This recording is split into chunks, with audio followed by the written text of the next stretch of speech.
Olá a todos, espero que estejam bem. Mais uma semana se passou e aqui estou eu para partilhar convosco mais uma leitura e, claro, mais alguns sussurros.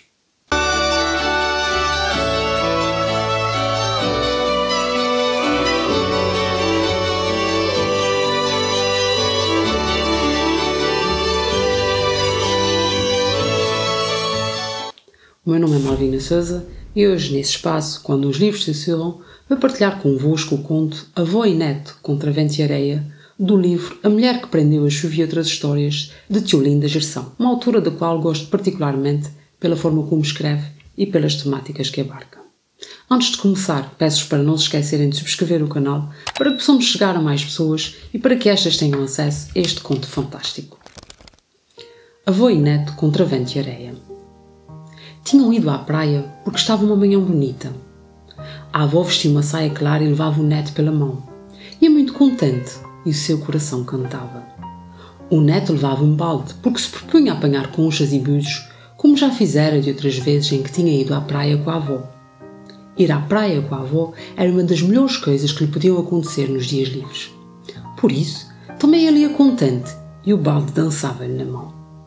A praia estava como devia estar, com sol e ondas baixas. Quase não havia vento e a água do mar não estava fria. Por isso, o neto teve muito tempo para procurar conchas e búzios e de tomar banho no mar. A avó sentou-se num rochedo e ficou a olhar o neto por detrás dos óculos. Nunca se cansava de olhá-lo, porque o achava perfeito. Se pudesse mudar alguma coisa nele, não mudaria nada. Olhava para ele também para que não se perdesse. A mãe do neto confiava nela. Deixava-o à sua guarda, em manhãs assim. A avó sentia-se orgulhosa.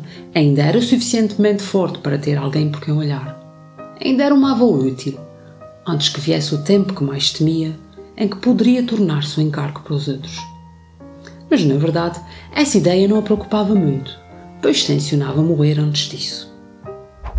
Neste primeiro excerto que vos li, logo no início, somos facilmente apresentadas as 5 categorias de um texto narrativo, ou seja, as personagens, a ação, o espaço, o tempo e o narrador. Desta feita, temos a avó e o neto, as personagens, que vão à praia, a ação, o enredo e o espaço. Numa manhã bonita, cá temos o tempo, numa história que nos é revelada por uma entidade que a conta, a quem chamamos de narrador, e fala na terceira pessoa, tratando-se por isso de um narrador não participante. Assim se qualifica este quanto à sua presença. E é não participante porque nos conta acontecimentos nos quais não participa enquanto personagem. Confesso que considero este início do conto cativante, por nos dar a conhecer um passeio dado pela avó e o seu neto, com a alegria e a ternura a marcarem presença de forma marcante. Não sabemos os nomes das personagens, algo que, tal como já vos referi anteriormente, acontece com frequência nos contos. Pois interessa, isso sim, saber que são avó e neto, e a partir daí e da forma como a história é contada, sabemos o que importa acerca destas personagens, o que elas vão viver e os sentimentos que se irão desenrolar ao longo da história. Ou seja, que as mesmas estão felizes por estarem juntas, que sentem amor e ternura um pelo outro e que apreciam muito a companhia um do outro, já que este tipo de passeio é frequente e apreciado por ambos. Assim, a avó levava o neto pela mão, e através de uma personificação, o seu coração cantava, temos acesso à alegria que esta sente por estar com ele. Da mesma forma, o seu neto ia feliz por fazer uma das melhores coisas que lhe podiam acontecer nos tempos livres, e o balde dançava-lhe na mão. De seguida, temos acesso aos sentimentos da avó, primeiramente com uma onda de carinho que nos é dada a conhecer quando esta fica a olhar para o neto sem nunca se cansar de o fazer, pois acha-o perfeito. Aliás, é-nos dito que se ela pudesse mudar alguma coisa nele, não mudaria nada. Temos então acesso a um olhar típico dos avós, num eterno enamoramento pelos netos, não lhe encontrando defeitos e achando-os perfeitos. Mas, logo depois, para além do amor, temos também o cuidado. Olhava para ele, também para que não se perdesse. A avó é responsável pelo neto, por olhar por ele, o que a deixa orgulhosa e fala sentir-se forte e útil.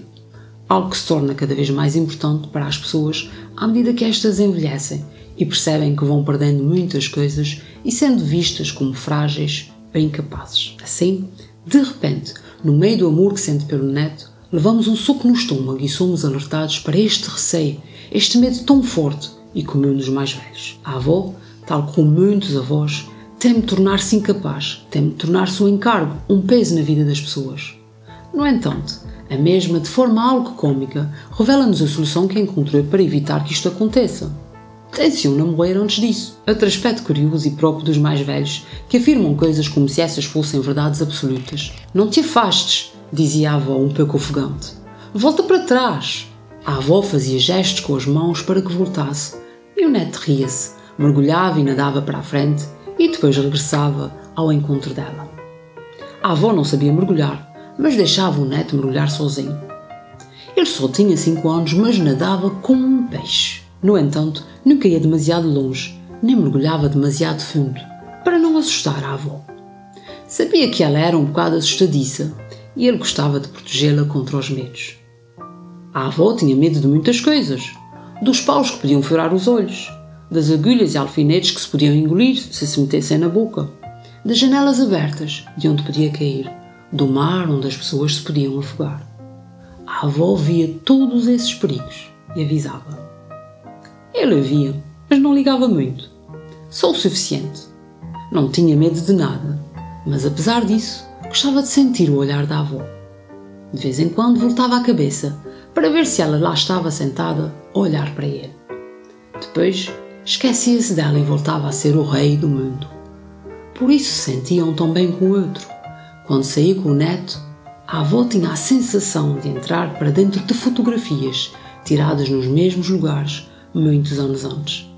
Era uma sensação de deslumbramento e de absoluta segurança, porque as coisas boas já vividas ninguém as podia mudar. Eram instantes absolutos que duravam para sempre. Outras vezes, a avó pensava que a vida era como uma lição já tão sabida, tão aprendida de cor e salteada, que ela se sentia verdadeiramente mestra. Mestra em quê? Ora, em tudo e em nada. Nascimento, morte, amor, filhos, netos, tudo. Enfim, a avó tinha a sensação de entender o mundo.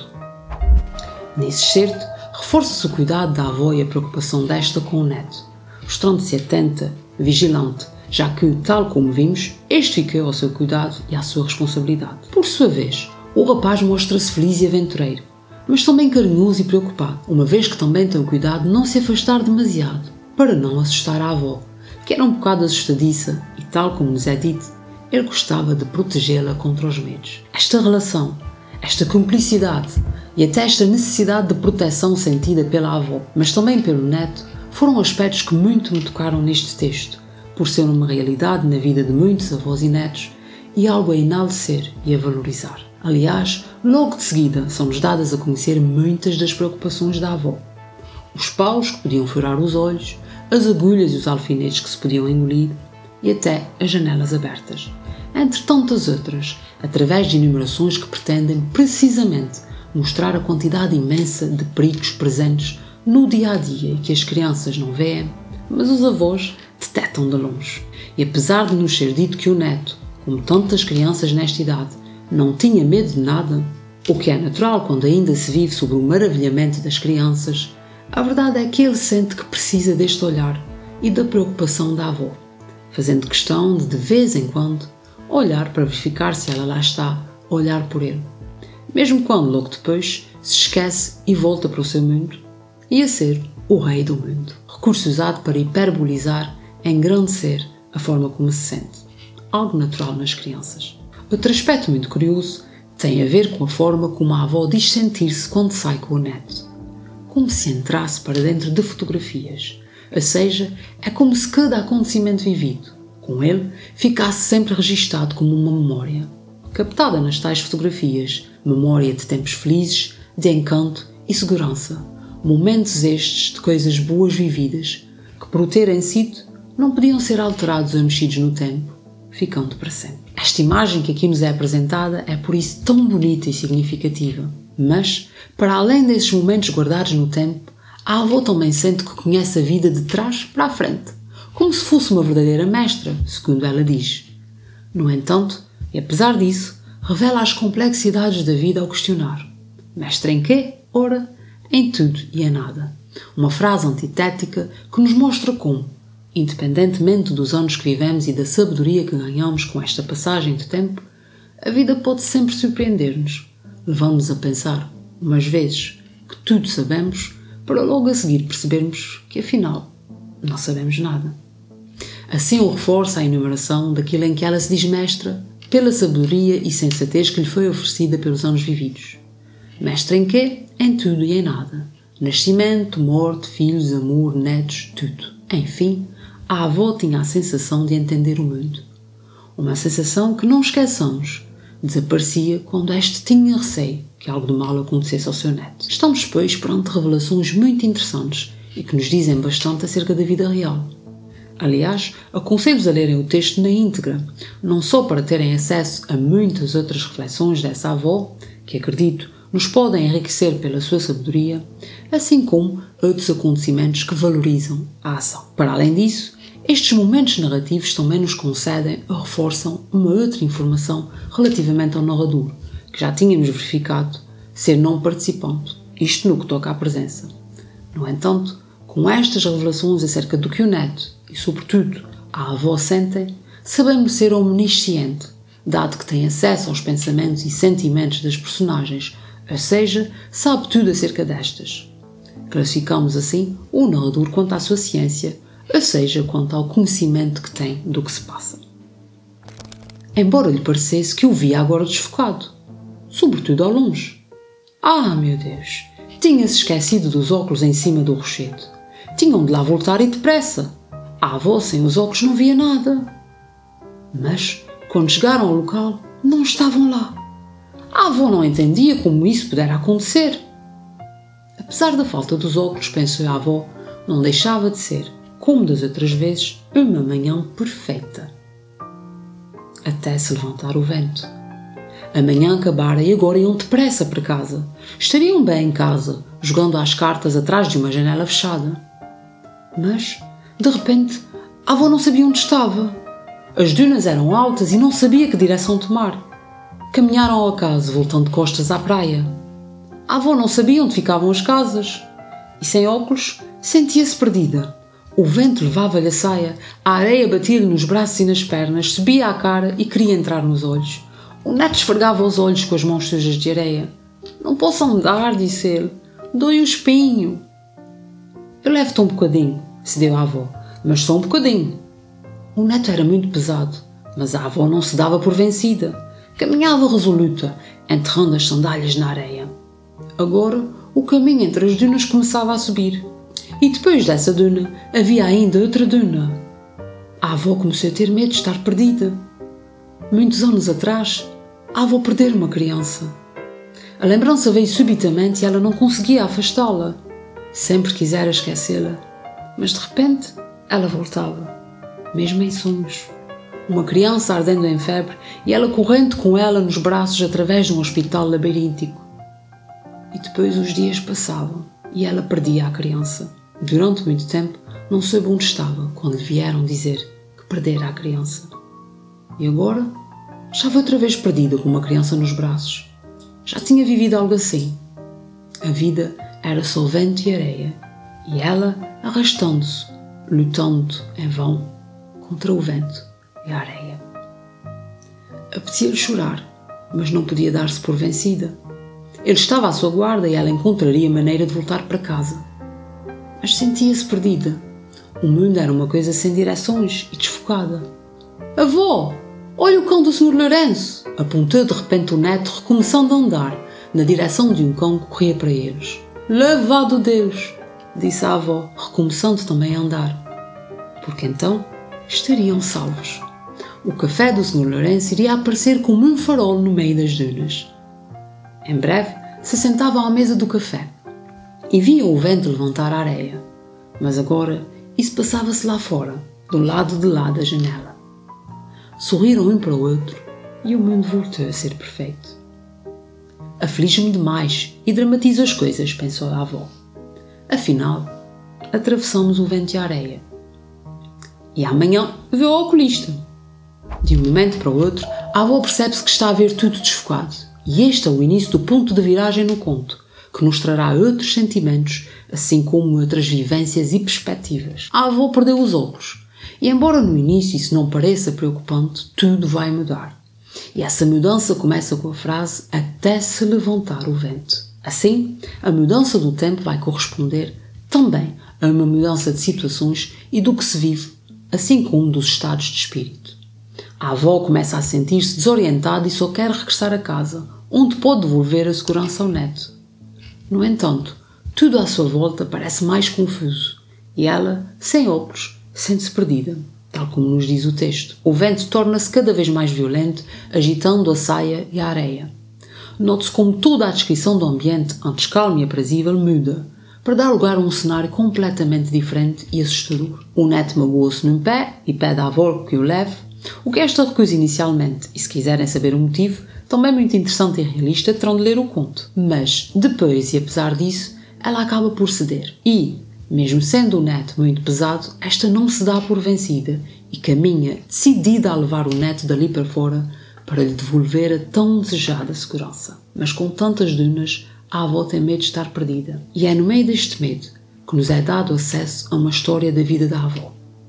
Ficamos a saber que há muito tempo atrás, esta perdeu uma criança, provavelmente um filho, que adoeceu gravemente, o que o levou a um desfecho dramático. Eis que um episódio de confusão espacial, no qual a avó tem receio de se perder a nível físico de espaço, remete para outro bem mais doloroso, o da perda de uma vida. Assim se confundem o presente e o passado da avó, levando a que esta desenterre este evento e volte a reviver os sentimentos de então. Até porque nos é dito, e agora estava outra vez perdida com uma criança nos braços. A insegurança, o medo, a dor, a angústia tomam conta dela e esta receia pelo neto. Mas apesar de lhe apetecer chorar, não se dá por vencida, pois ele estava à sua guarda, que mostra uma avó decidida, corajosa, apesar daquilo que ela está a viver e a sentir. Eis que de repente, enquanto ela está nesses seus pensamentos, o neto alerta para a chegada do cão do Sr. Lourenço, que corria na direção deles, o que provoca um grande alívio na avó, como se pode constatar na sua fala. Louvado Deus, já que esta se apercebe que com a ajuda do cão reencontraria o caminho de volta, em direção ao café do Sr. Lourenço, o dono do cão. Aliás, a imagem que nos oferece é fantástica e reveladora, pois é-nos dito que o café do Sr. Lourenço iria aparecer como um farol no meio das dunas. O uso desse recurso expressivo, ou seja, dessa comparação do café ao farol, transpondo as características do farol para o café, mostra-nos que a visão deste mesmo café surge como uma luz, um farol, já que corresponde à salvação deles, pois o café significa que estarão a salvo. No instante, na história, já estamos no café, e conforme nos diz o texto, o mundo voltou a ser perfeito. O texto termina com um parágrafo revelador e ao mesmo tempo divertido. Nesta parte final, em que temos mais uma vez acesso aos pensamentos e sentimentos da avó, como se de uma fala sua se tratasse.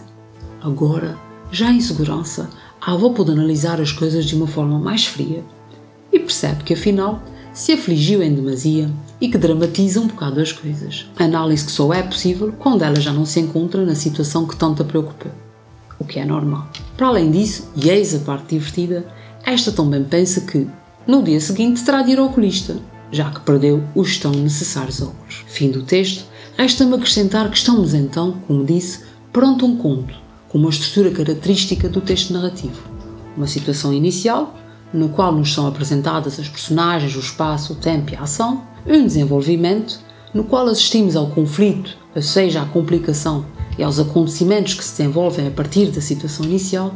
E, por fim, a uma situação final, aquilo a que chamamos de desenlace ou conclusão da narração. A caracterização das personagens é feita aqui muitas vezes de forma indireta, já que o leitor é quem tira conclusões acerca das características dessas mesmas personagens a partir do que elas dizem ou fazem no texto. Eis aqui um conto lindíssimo, pelas relações e sentimentos que nos transmite, e que, inevitavelmente, me levou a viajar para o mundo dos avós, que tanto fazem pelos filhos e pelos netos, muitas vezes sem serem devidamente valorizados. Um conto cheio de lições de vida e enlaçado em metáforas, a começar pelo seu título, que é retomado ao longo do texto, a avó e o neto, contra vento e areia. Metáfora esta para a vida e para as barreiras e acontecimentos que se nos atravessam e nos tentam derrubar, tal como o vento e a areia tentaram fazer com esta avó. Que saibamos todos apreciar os nossos avós e aqueles que nos rodeiam e saibamos também retirar da nossa vida o vento e a areia, ou seja, tudo aquilo que mete forças connosco e nos tenta derrubar. Falamos então agora um pouco da autora deste conto, Tiolinda Gerson.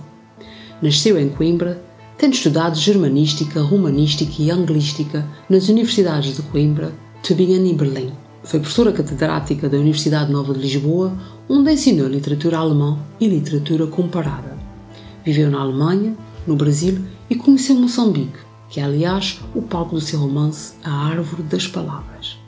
Traduzida em 20 países, publicou sobretudo romances e contos, como já vos revelei com o conto que aqui vos trouxe hoje. Alguns dos seus textos foram adaptados ao teatro e ensinados em Portugal, na Alemanha e Roménia. Para além disso, vários dos seus contos também deram origem a curtas-metragens. Recebeu diversos e importantes prémios literários. É, sem dúvida, uma escritora que muito enriquece a escrita, pela forma como fala das coisas, das pessoas e dos sentimentos. Espero que tenham gostado desses sussurros.